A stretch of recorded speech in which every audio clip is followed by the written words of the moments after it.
Hi friends, welcome to my channel. This is YS అన్ని Yadav and good morning from Pune.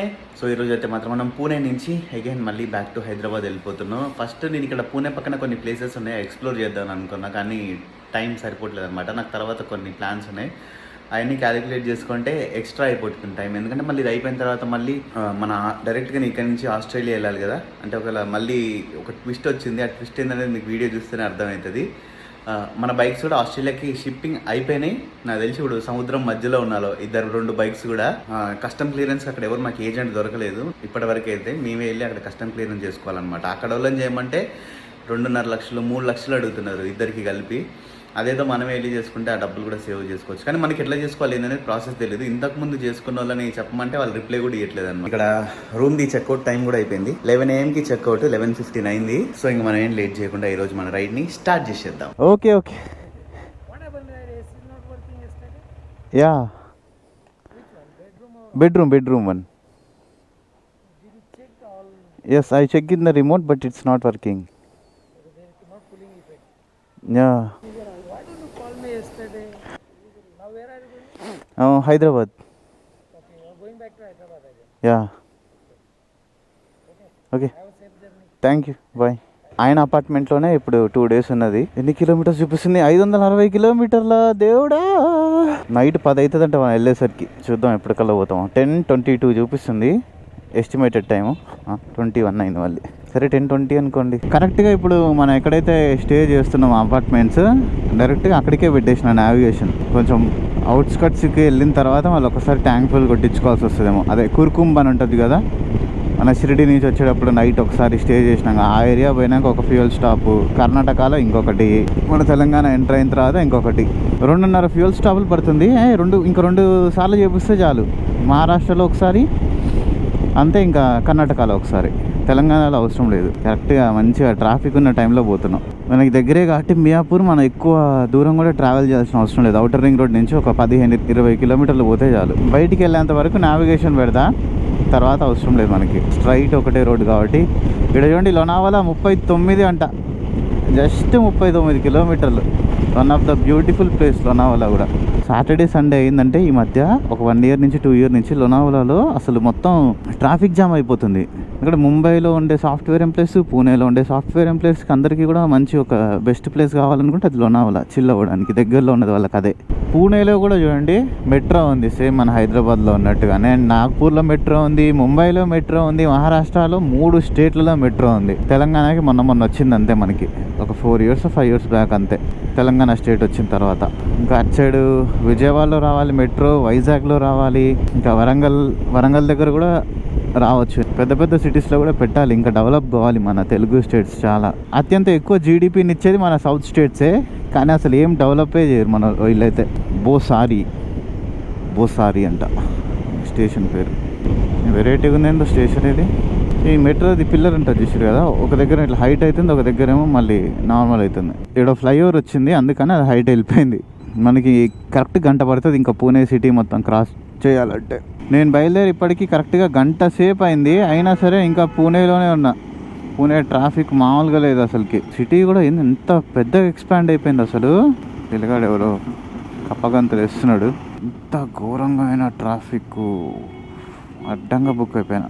బండి ఇంకా నేను ఇక్కడికి రిపేర్ ఇచ్చేటట్టు అయితే ఏం లేదు, ఇంకా డైరెక్ట్గా హైదరాబాద్లోనే రిపేరింగ్కి ఇచ్చేస్తా. ఇంకా చాలా ప్రాబ్లంలు ఉన్నాయి బండిలో. ఒక్కసారి కేటీఎం షోరూంలోకి పోయి వస్తే అలా అంతా సెట్ అయిపోతుంది, కొత్త బండి లెక్క అయిపోతుంది. మళ్ళీ ఇప్పుడు ఒక రెస్టారెంట్ దగ్గర అయినా తిందాం అని చెప్పేసి జస్ట్ పూణే సిటీ క్రాస్ చేసి వచ్చేసిన. టైం ఇప్పుడు 1 o'clock అయింది, 1:10 1:15 అట్లా అయింది అనుకోండి. మళ్ళీ ముందుకెళ్తే ఇంత మంచి రెస్టారెంట్ కనిపిస్తలేదని చెప్పేసి ఇక్కడ ఆయన బయటికి వెళ్ళాక చూపిస్తా. బయట నుంచి చూస్తే నాకు మంచిగా అనిపించింది. ఈ రెస్టారెంట్ పేరు వింటేజ్ రెస్టారెంట్ అంట. వింటేజ్ రెస్టారెంట్ అండ్ ఇంకోటి ఏదో ఉంది, పేరు అర్థం కాలేదు అది. నేనైతే ఒక సూప్, ఒక చికెన్ పీస్ అండ్ అంతే చికెన్ థాలీ చెప్పిన. పిచ్చ ఆకలి మీద ఉన్నా నేను, కుమ్మేయాలి ఇప్పుడు. ఇక బయట నుంచి చూడండి ఎంత వెరైటీగా ఉందో. ఎద్దుల బండి అంటే ఎడ్లు ఉన్నాయి, ఇట్లా వెరైటీ ఒక కాన్సెప్ట్ అనమాట. Let's go. ఇంకా నెక్స్ట్ పెట్రోల్ స్టాప్కి ఆపేది. ఇక కడుపు ఫుల్ అయిపోయింది. పట్టడానికి కూడా స్పేస్ ఏమి ఉండదు. ఇంకా ఫోన్ కూడా తీసేసిన, ఎందుకంటే ఇక స్ట్రైట్ ఒకటే రూట్, ఇంకా మన రూమ్ వెళ్ళేంత వరకు కూడా మ్యాప్స్తో మనకు అవసరమే రాదు. ఈడ మహారాష్ట్ర ఎంటర్ అయిన తర్వాత నుంచి, అంటే నిన్నటి నుంచి మొన్నటి నుంచి అనుకోండి, ఎట్లా అంటే అసలు జనాలు రోడ్డు దాటాలనుకోండి దాటేస్తున్నారు అంతే. ఇంకా వాళ్ళు అసలు మన ఏది చెప్పేదేం లేదు, వాళ్ళు ఇటు పోవాలంటే అటు పోవాలంతే. ఇంకా అసలు ఒక్కడు కూడా మాటినట్లే, రోడ్ రూల్స్ ఫాలో అవడం కానీ ఏం లేదు. పూణే సిటీలో కూడా ప్రతి ఒక్కరు హెల్మెట్ లేకుండానే వెళ్తారు. రోడ్ రూల్స్లో అయితే మాత్రం వీళ్ళకి నేను 10కి రేటింగ్ -5 ఇస్తా, 0 కూడా కాదు, -5. ఈ పెట్రోల్ పంప్లో ఏంటంటే XP 95 మాత్రమే ఉంది. ఫస్ట్ ఫ్యూయల్ స్టాప్ మనం ఇంకా సోలాపూర్కి 100 కిలోమీటర్స్ దూరంలో ఉన్నాం. 113.84 ఉంది. ఓ రే పోగొట్టిండు, మొత్తం అంతా పోగొట్టిండు. పెట్రోల్ అంటే ఇప్పుడు ఈ రోజుల్లో అమృతం చుక్కలు లెక్క. 10 లీటర్లు పడుతుంది మన దాంట్లో ఎప్పుడైనా కూడా. దీన్ని బట్టి అర్థమవుతుంది మనవాడు ఎంత పోగొట్టిండు అనేది. ఓకే 1/2 లీటర్ కన్నా ఎక్కువనే పోగొట్టిండు. 1250 కరో. పోలీసు వాళ్ళు అందరు మళ్ళీ ఇక్కడ ఆపుతున్నారు అందరినీ. ఏందో అసలు ఈ టోల్ గేట్ల దగ్గర కనిపిస్తే కథం పోలీసు వాళ్ళు అందరు ఇప్పుడు నన్ను ఆపుతారేమో అనుకున్నా నేను, కానీ ఆపలేదండి. ఇక్కడ హెల్మెట్ పెట్టుకొని ఫుల్ రైడింగ్ చేయడం అన్నా కదా, మనవాడి దగ్గర అన్నీ ఉంటాయి అన్న విషయం వాళ్ళకు కూడా తెలుసు. సోలాపూర్ 68. అయ్యో మన పోలీస్ బాబాయ్ల వెహికల్కి ఎంత కష్టం వచ్చింది. పోలీస్ వెహికల్ని టో చేసుకుంటూ తీసుకొని వెళ్తున్నారు. రాంగ్ పార్కింగ్ చేసిరా, నో పార్కింగ్లో పార్క్ చేసిరా, అందులో మధ్యలో కూర్చొని ఆయన ఫోన్లో రీల్స్ చూసుకుంటూ పోతున్నాడు. మా నైట్ అయితే మన అడ్వెంచర్ 390కి లైట్ అంత మంచిగా రాదు. నేను అందుకే ఇంకెక్కడ ఆగాలని అనుకోవట్లేదు. ఎంత తొందరగా వీలైతే అంత తొందరగా, ఎంత డిస్టెన్స్ కవర్ అయితే అంత డిస్టెన్స్ కవర్ చేయాలనుకుంటున్నా సన్సెట్ అయ్యేలోపు. నేనైతే ఒక టార్గెట్ పెట్టుకున్నా, సన్సెట్ అయ్యేలోపు కర్ణాటక ఎంటర్ అవ్వాలని. తెలియదు ఎంటర్ అవ్వలేస్తున్నా లేదా అనేది. ఇంకొక 2 గంటలు, 1.5 పట్టేటట్టుంది సన్సెట్ అవ్వడానికి. ఇంకా కర్ణాటక బార్డర్కి మనం కొంచెం దగ్గరలో ఉన్నాం. ఒమెర్గా అనే ఊరు ఉంటుంది కదా, ఒమెర్గా మహారాష్ట్రలో, అది కూడా క్రాస్ చేసేసినాం. సన్లైట్ పోవడానికి ఇంకొక అర్ధగంట టైం ఉంది. నేను అనుకున్న ప్రకారం ఏంటంటే సన్లైట్ పోయేసరికల్లా కర్ణాటకలో ఉండాలనేది. కర్ణాటక ఎంటర్ అయిపోయినామంటే ఇంకా ఆల్మోస్ట్ హైదరాబాద్కి దగ్గర దాకా వెళ్ళిపోయినట్టే.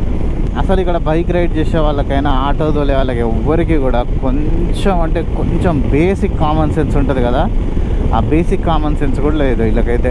ఏరియాలో ఉండేటోళ్ళకి ఎంతమందిని కుదురుతారో, ఎన్ని యాక్సిడెంట్లు చేస్తారో. వీళ్ళకి లైసెన్సులు ఇచ్చిన వాళ్ళకైతే 10 మల్లెపూల దండలు వేయాలి.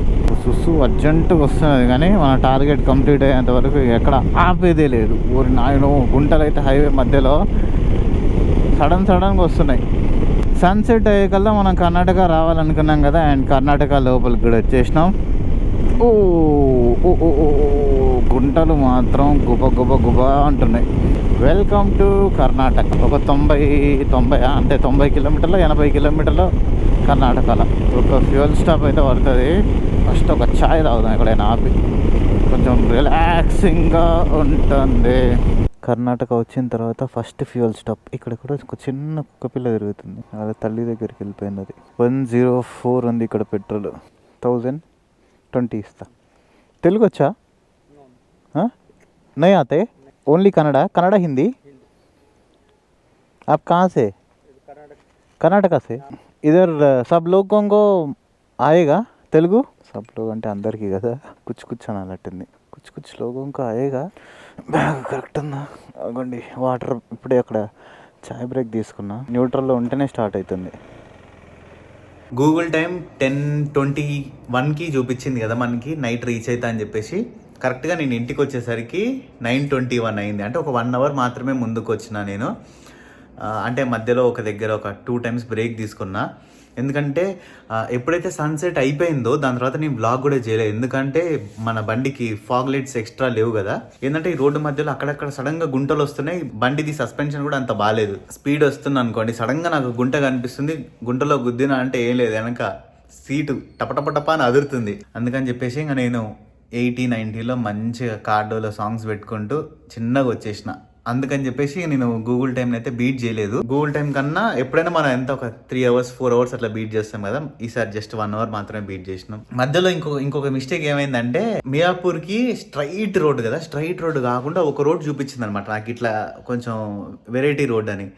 అటు సైడ్ పోయిన తర్వాత అంతా ఏదో పిచ్చి పిచ్చి రోడ్ ఉంది, అనవసరంగా ఇటు వచ్చినా అని చెప్పేసి ఒక 7-8 kilometers వెళ్ళినా అటు హైవే లోపల నుంచి ఇటు డైవర్షన్ తీసుకున్నాను అనమాట. అట్లా వెళ్తే ఒక కొన్ని కిలోమీటర్లు ఎక్స్ట్రా ఉంది, కొత్త రూట్లో వెళ్ళినట్టు ఉంటుంది కదా నాకు కూడా అని చెప్పి వెళ్ళినా. వద్దురా నాయన అని మళ్ళీ చెప్పేసి 7 kilometers 8 kilometers మళ్ళీ బ్యాక్ వచ్చేసిన హైవే మీదకి.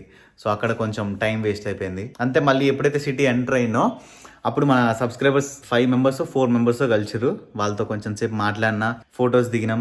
ఇంకా నేను గోప్రోలో వ్లాగ్ ఎందుకు చేయలేదంటే, మధ్యలో ఏందో తెలియదు కానీ గోప్రో ఆన్ చేసినాం అనుకోండి, ఆన్ అవుతుంది ఆఫ్ అయిపోతుంది. ఛార్జింగ్ లేదని కాదు, ఛార్జింగ్ ఫుల్ ఉంది మళ్ళీ, అంటే ఫుల్ అంటే 70-60% ఉంది.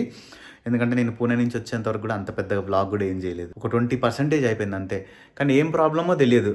నేను ఇంటికి వచ్చేసి మొత్తం చూసిన తర్వాత ఇప్పుడైతే మంచిగానే పనిచేస్తుంది. నార్మల్గా వెళ్ళి టెస్ట్ రైడ్ కూడా చేసేసి వచ్చిన. సో ఐ హోప్ ఈ వీడియో మీ అందరికీ నచ్చిందని అనుకుంటున్నా. ఈ వీడియో కానీ మీకు నచ్చినట్టయితే లైక్, షేర్ అండ్ సబ్స్క్రైబ్ చేయడం మర్చిపోకండి. This is by Sunny Yadav and see in the next blog. ఎవరైనా ఇన్స్టాగ్రామ్లో ఫాలో అవ్వని వాళ్ళు ఉంటే ఇది మన ఇన్స్టాగ్రామ్ ఐడి, వెళ్ళి ఇప్పుడే ఫాలో అవ్వండి. నేను ఎక్కడున్నా ఏం చేస్తున్నా అనేది మీకు అప్డేట్స్ తెలుస్తుంది తొందరగా. మన అడ్వెంచర్ 390కి అయితే ఇప్పుడు చాలా ప్రాబ్లమ్స్ ఉన్నాయి. నెక్స్ట్ రైడ్ అయినా చేస్తే మాత్రం అడ్వెంచర్ 390లో ఇప్పుడు చేయలేం. ఫస్ట్ దాన్ని రిపేర్ షాప్లో, అదే KTM షోరూంలో ఇచ్చేస్తే ఆడ మినిమం ఒక 2 రోజులన్నా 3 రోజులన్నా పడుతుంది. ఆయిల్ చేంజ్ చేయాలి, చైన్ స్ప్రాకెట్ సెట్ చేయాలి, సస్పెన్షన్ ప్రాబ్లమ్ ఉంది, ముందర ఒక బోల్ట్ ఊడిపోయింది, ఆ ఫాగ్ లైట్స్ ఊడిపోయినాయి. నేను వచ్చేటప్పుడు అయితే స్క్రీన్ ఉంటుంది కదా ముందు, అది కూడా ఆఫ్ అయిపోయింది, మళ్ళీ సెట్ చేసినలేండి అది. ఇంకా క్లచ్ కేబుల్ మీద నాకు ఎందుకో కొంచెం డౌట్ కొడుతుంది, అది చూపించాలి. బాగానే ఉన్నాయి. టైర్ ముందర రిమ్కి 2 చోట్ల బెండ్ వచ్చేసింది, అది చూపించాలి. ప్యానియర్స్ లాక్ ఖరాబ్ అయిపోయింది, ప్యానియర్స్ది సెట్ చేయాలి. చాలా పని ఉంది. మళ్ళీ అది షెడ్కి వెళ్ళిందంటే 30,000-40,000 బిల్తో బయటకు వచ్చేటట్టుంది అది.